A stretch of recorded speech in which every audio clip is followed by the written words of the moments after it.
Assalamualaikum warahmatullahi wabarakatuh.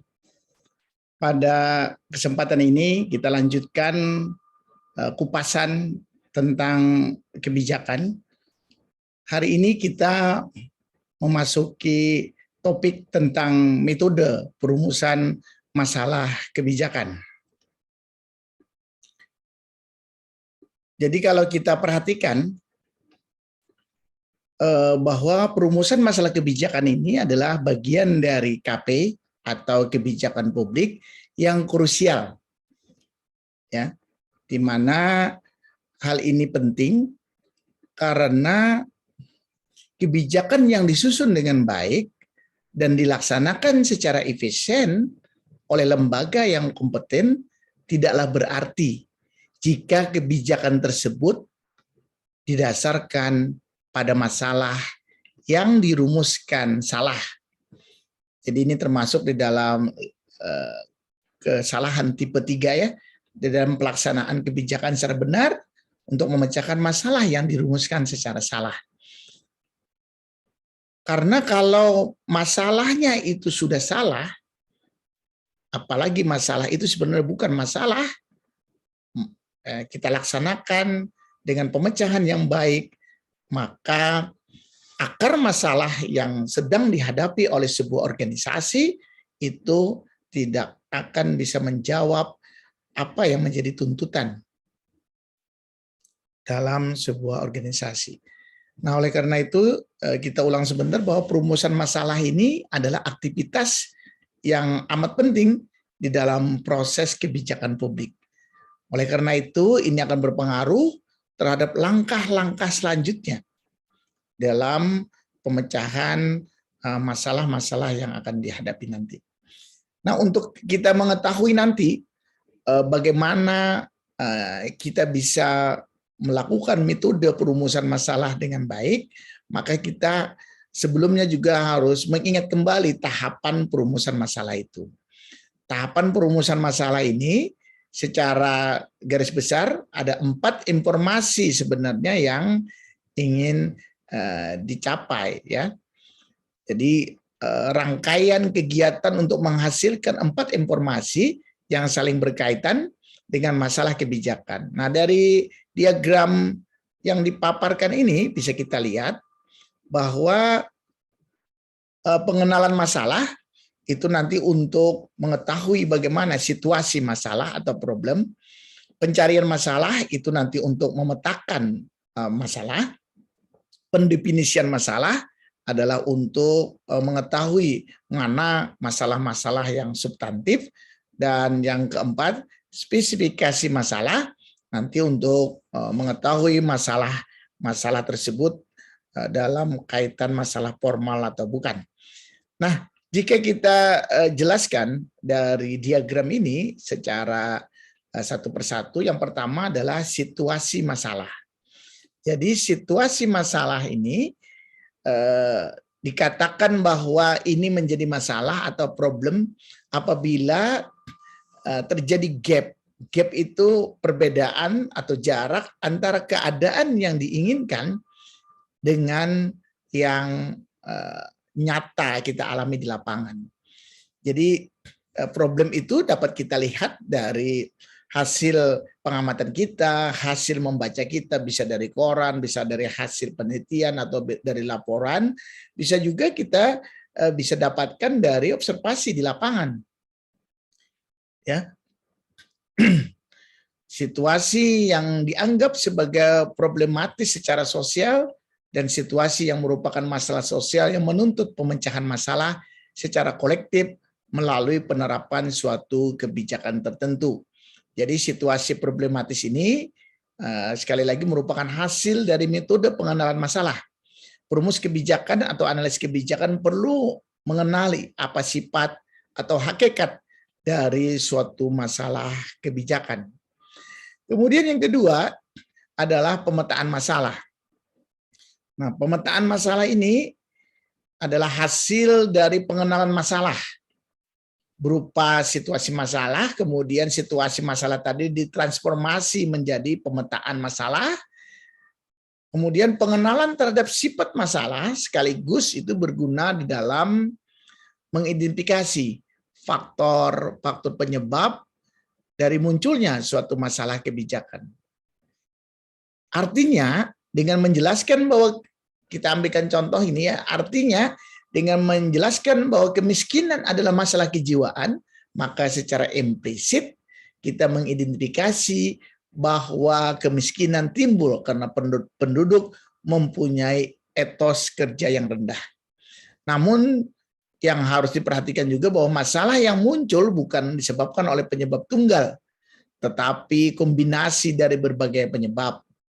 Dalam hal ini, maka perumus kebijakan perlu mengidentifikasi seluruh faktor yang diduga mendukung munculnya masalah tersebut. Kemudian yang ketiga adalah tentang masalah substantif. Jadi masalah substantif ini adalah situasi problematis yang mempunyai berbagai dimensi yang selalu menimbulkan perbedaan pendapat di antara stakeholder dalam suatu pemerintahan. Misal kemiskinan merupakan situasi problematis yang perlu dirumuskan menjadi substantif problem itu melalui metode pendefinisian masalah. Cara merumuskan problematik situation ini menjadi substantif problem sangat tergantung dari metode konsep ya, konsep atau pendefinisian masalah kemiskinan tadi. Ini yang kita ambilkan contoh tadi adalah masalah kemiskinan. Misal masalah kemiskinan terkait dengan masalah kurangnya kesempatan kerja, rendahnya kualitas SDM, budaya, atau masalah politis. Jadi salah satu dari keempat hal tersebut merupakan substantif yang betul-betul menjadi akar permasalahan dari sebuah masalah yang sedang diamati. Kemudian masalah formal. Jadi masalah formal ini masalah substantif yang ditransformasi menjadi masalah formal melalui metode spesifikasi model. Jadi perumusan masalah substantif ini dapat lebih dispesifikkan lagi atau spesifikasi masalah dengan bantuan statistik. Misal kemiskinan, ternyata masalah substantifnya adalah kelangkaan kesempatan kerja. Maka hal tersebut dapat dispesifikasikan lagi, yaitu misal pemerintah menciptakan 10.000 kesempatan kerja selama 1 tahun. Jadi yang harusnya misalkan kesempatan kerja itu 1 juta per tahun, ternyata hanya dalam angka statistik hanya 10.000. Nah, oleh karena itu ini akan semakin jelas apa yang dimaksud dengan masalah formal dan masalah substantif tadi. Nah, sekarang kita masuk ke metode perumusan masalah. Jadi metode merumuskan masalah ini adalah metode untuk mengenali dan mendefinisikan masalah. Ini kalau kita perhatikan bahwa metode-metode perumusan masalah ini ada metode analisis batas, ada metode analisis klasifikasi, analisis hierarki, kemudian ada yang lain-lainnya, ada sekitar 7 ini ya. Jadi kalau kita lihat dari tabel ini, bisa kita lihat adalah tujuan ya, tujuan dari analisis itu masing-masing. Kalau analisis batas, estimasi batas peta masalah, analisis klasifikasi, kejelasan tentang konsep, analisis hierarki, identifikasi penyebab yang mungkin masuk akal dan dapat ditindaklanjuti.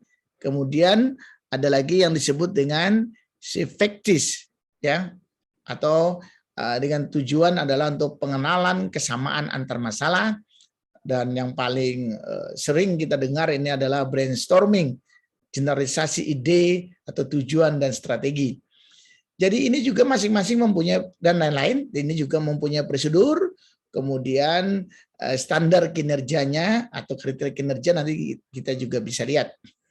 Nah, dari tabel ini baik kita coba jelaskan satu persatu. Yang pertama adalah analisis batasan. Ada beberapa sumber literatur yang menyatakan bahwa ini sebenarnya istilahnya adalah analisis batas, bukan analisis batasan. Namun maknanya hampir sama dari dua istilah tersebut.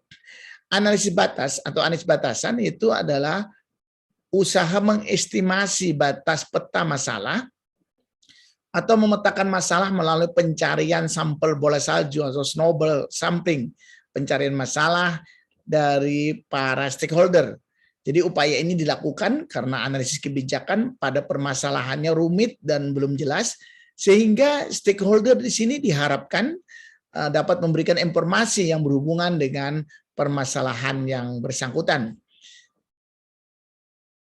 Jadi misalkan untuk mengetahui masalah kriminalitas di suatu lokasi tertentu, maka analisis pertama kita mendekati seorang yang bernama A, dari A kemudian diperoleh keterangan kalau B mengetahui lebih banyak. Selanjutnya dari B ada penjelasan kalau C yang tahu lebih banyak tentang latar belakang kehidupan dan cara kerja para kriminal. Karena C adalah ketua kelompok, dalam konteks ini analisis kebijakan perlu mengenali data dan informasi. Dari C untuk merumuskan masalah kriminalitas yang benar sehingga nantinya dapat menawarkan alternatif kebijakan. Nah, itu adalah analisis batas ya. Kemudian yang kedua adalah analisis klarifikasi. Analisis klarifikasi adalah upaya untuk memperoleh kejelasan melalui pemilihan secara logis dan klarifikasi konsep. Analisis klarifikasi juga dimaksudkan sebagai klasifikasi masalah dalam kategori-kategori tertentu dengan tujuan untuk menganalisis ya. Jadi dengan tujuan untuk mempermudah analisis. Analisis klarifikasi ini adalah teknik untuk memperjelas konsep-konsep yang digunakan untuk mendefinisikan dan mengklasifikasikan kondisi permasalahan terhadap masalah rendahnya, misalkan analisis kebijakan dapat mengklasifikasi ke dalam rendahnya tingkat pendidikan di sebuah kota atau di sebuah desa. Jadi analisis klasifikasi ini didasarkan atas dua prosedur utama, yaitu pembagian logis dan klasifikasi logis. Nah, ketika kita memilih suatu kelas dan membaginya dalam komponen bagiannya, maka proses ini disebut dengan pembagian logis. Dan proses kebalikannya yaitu mengkombinasikan situasi, objek, dan orang-orang dalam kelompok atau kelas yang lebih besar, maka ini disebut dengan klasifikasi logis. Kemudian yang ketiga adalah tentang analisis hierarki. Analisis hierarki adalah upaya melalui pemilihan secara logis dan klasifikasi penyebab masalah untuk mengidentifikasi penyebab yang mungkin masuk akal dan dapat ditindaklanjuti. Jadi dengan metode analisis hierarki ini, analisis kebijakan menyusun masalah berdasarkan sebab-sebab yang mungkin dari sebuah situasi. Analisis hierarki ini juga untuk mengidentifikasi sebab-sebab yang mungkin menimbulkan suatu situasi masalah, bermanfaat untuk mempunyai kerangka konseptual yang menggarisbawahi beberapa sebab yang mungkin dijumpai. Kemudian analisis hierarki ini adalah sebuah teknik untuk mengidentifikasi sebab-sebab yang mungkin dari suatu masalah. Sayangnya, logika formal dari beberapa teori ilmu sosial menyediakan sedikit petunjuk dalam mengidentifikasi sebab-sebab yang mungkin. Nah, kemudian ada lagi yang senetika, ya. Jadi yang keempat adalah analisis senetika atau senetik, sebuah metode yang diciptakan untuk mengenali masalah-masalah yang bersifat analog. Jadi senetika yang terutama menunjuk pada investigasi terhadap kesamaan-kesamaan, membantu para analis melakukan analogi yang kreatif dalam memahami masalah-masalah kebijakan yang terjadi. Beberapa studi menunjukkan bahwa orang sering gagal mengenali bahwa apa yang tampak sebagaimana masalah baru sesungguhnya merupakan masalah yang lama, yang tersamar, dan masalah lama itu mungkin mengandung solusi potensial bagi masalah-masalah yang baru. Jadi sinetika ini didasarkan pada asumsi bahwa pemahaman terhadap hubungan yang identik dan mirip di antara berbagai masalah yang akan mengakibatkan kemampuan analis untuk memecahkan permasalahan. Kemudian yang kelima itu adalah brainstorming, adalah metode merumuskan masalah melalui curah pendapat dari orang-orang yang mengetahui kondisi yang ada atau metode untuk menghasilkan ide-ide, tujuan-tujuan, strategi untuk membantu dan mengkonseptualisasi kondisi-kondisi permasalahan tadi. Nah, brainstorming ini meliputi beberapa prosedur sederhana. Yang pertama, kelompok-kelompok brainstorming itu harus disusun sesuai dengan sifat masalah yang diinvestigasi. Kemudian proses pemunculan ide dan harus benar-benar terpisah karena diskusi kelompok yang intensif itu dapat dirintangi oleh kritik dan debat yang prematur. Yang ketiga, situasi aktivitas brainstorming harus dapat mungkin dijaga tetap terbuka. Yang keempat, fase evaluasi ide harus dimulai hanya setelah semua ide dimunculkan. Dan yang terakhir, bahwa pada akhir fase evaluasi ide, kelompok harus memprioritaskan ide-ide dan memadukan dalam sebuah proposal berisi konseptualisasi masalah dan potensi pemecahan masalah tersebut. Jadi brainstorming ini merupakan prosedur yang sangat serbaguna dalam rangka untuk menggali permasalahan-permasalahan yang ada. Kemudian yang selanjutnya adalah tentang analisis perspektif berganda. Analisis perspektif berganda ini adalah metode untuk memperoleh pandangan yang lebih banyak mengenai masalah-masalah dan peluang pemecahannya secara sistematis, menerapkan perspektif personal, organisasi, dan teknik terhadap situasi masalah. Jika dilihat dari alternatif terhadap penekanan yang mendekati eksklusif, yang disebut dengan pendekatan teknis rasional dalam perencanaan, maka analisis kebijakan, maka penilaian teknologi, penilaian dampak sosial, dan bidang-bidang lain itu menjadi rumit. Jadi walaupun terdapat banyak karakteristik dari masing-masing perspektif tersebut, maka secara umum kita bisa lihat ada perspektif teknis atau perspektif T, biasanya ditulis dengan huruf T. Ini didasarkan untuk kerangka model optimalisasi dengan menerapkan teknik-teknik yang didasarkan pada teori-teori tertentu. Kemudian yang kedua ada perspektif organisasi atau O, jadi memandang masalah dan solusi sebagai bagian dari kemajuan yang teratur. Jadi prosedur operasional standar, peraturan, rutinitas, dan seterusnya. Kemudian perspektif personal, ini memandang masalah dan solusi-solusi dalam kerangka persepsi, kebutuhan, dan nilai-nilai individu. Dan faktor-faktor yang menentukan kebijakan-kebijakan dan dampak dari kebijakan tersebut. Nah, kemudian yang terakhir adalah tentang analisis asumsi. Analisis asumsi merupakan sebuah teknik yang bertujuan mensintesis secara kreatif asumsi-asumsi yang saling bertentangan. Nah, dalam beberapa hal, analisis asumsi adalah yang paling komprehensif dari semua metode perumusan masalah. Karena analisis asumsi mencakup prosedur yang digunakan dalam hubungan dengan teknik, dalam hubungannya dengan kelompok, dalam hubungannya juga dengan individu. Jadi gambaran analisis asumsi yang paling penting adalah secara eksplisit bahwa analisis asumsi diciptakan untuk mengurusi masalah-masalah yang rumit, yaitu masalah-masalah di mana para analis kebijakan membuat kebijakan dan pelaku kebijakan lainnya tidak dapat sepakat untuk bagaimana merumuskan. Jadi kriteria utama mutu suatu rumusan masalah ialah apakah asumsi-asumsi saling bertentangan mengenai suatu situasi masalah telah dimunculkan.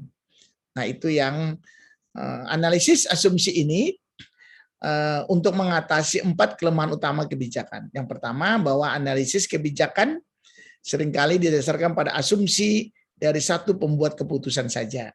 Yang kedua, analisis kebijakan biasanya gagal mempertimbangkan secara sistematis pandangan-pandangan yang berlawanan. Yang ketiga, bahwa kebanyakan analisis kebijakan dilakukan oleh organisasi-organisasi di mana sifatnya adalah self-selling, sehingga membuat sulit dan tidak mungkin untuk menghadapi rumusan masalah yang besar. Yang keempat, kriteria yang digunakan untuk menilai kecukupan masalah dan solusi seringkali hanya menyentuh karakteristik permukaannya saja. Nah, itulah beberapa metode untuk merumuskan masalah kebijakan. Demikian yang dapat kami sampaikan. Terima kasih atas perhatiannya. Assalamualaikum warahmatullahi wabarakatuh.